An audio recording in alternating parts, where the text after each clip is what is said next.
ನಮಸ್ಕಾರ, ಹೇಗಿದ್ದೀರಿ? ನಾನು ನಿಮ್ಮ MP ಮುದಾಳೆ. ಇವತ್ತಿನ ನಾರಂಜ್ ಎಕ್ಸ್ಪ್ರೆಸ್ ಸುದ್ದಿ ವಾಹಿನಿಯಲ್ಲಿ ಪ್ರಮುಖವಾಗಿರ್ತಕ್ಕಂಥ ಬ್ರೇಕಿಂಗ್ ಸುದ್ದಿ ಬರ್ತಾ ಇದೆ. ಬನ್ನಿ ಆ ಸುದ್ದಿಗಳತ್ತ ಒಂದಿಷ್ಟು ನಾವು ನೋಡ್ಕೊಂಡು ಬರೋಣ.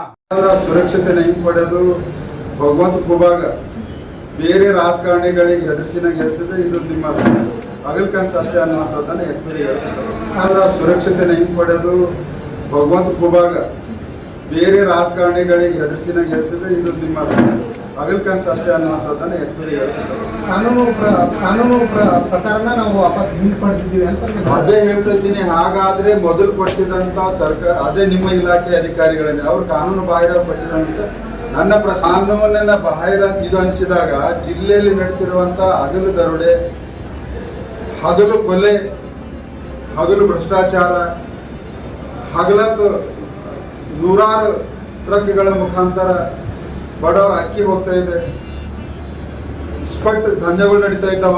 ಇವೆಲ್ಲವೂ ಅಂದ್ರೆ ನಿಮ್ಗೆ ಕಾನೂನಿನ ಪ್ರಕಾರ ಕಾಣಿಸ್ತಾ ಇದ್ದಾವೆ.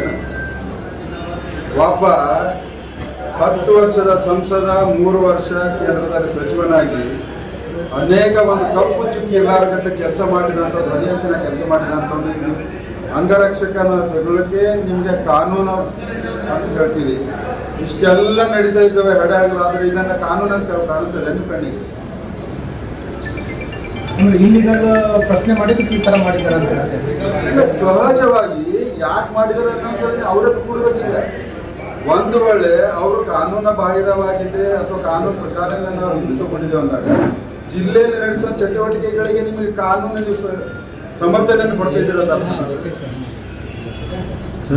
ಅವರು ಜಿಲ್ಲೆಯಲ್ಲಿ ಸಾಕಷ್ಟು ಅಕ್ಕಿಗಳು ರೇಟ್ ಮಾಡಿದ್ದಾರೆ, ಇನ್ನೂ ಎಷ್ಟು ನಡೀತಾ ಇತ್ತು ಅನ್ನೋಂಥದ್ದನ್ನ ನಮ್ಮ ಮಾಧ್ಯಮದಲ್ಲಿ ನೀವೇ ಅಡ್ರೆಸ್ ಕೊಡ್ಬೋದು. ನಾನು ಅಷ್ಟು ಜಾಗದಲ್ಲಿ ನಡೀತಾ ಇದೆ. ಏನು ಹೋರಾಟ ಇಲ್ಲ, ಎಲ್ಲ ಸರಿ ಹೋಗ್ತದೆ. ಹೇಳ್ಬೇಕು ಕಾನೂನು ಅವರಿಗೆ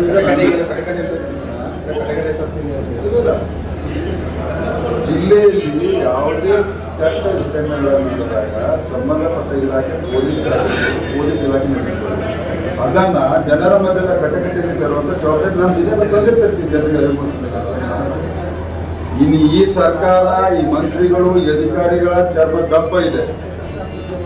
ಇದೇನು ಎಲ್ಲ 100 ವರ್ಷ ಇದೇ ಸರ್ಕಾರ ಇರ್ತದಂತ ಏನಲ್ಲ, ಇದೇ ಅಧಿಕಾರಿ ಇಲ್ಲೇ ಇರ್ತಾರ ಅಂತ ಏನಲ್ಲ. ಸಮಯ ಬದಲಾವಣೆ ಬರ್ತದೆ, ನೋಡೋಣ.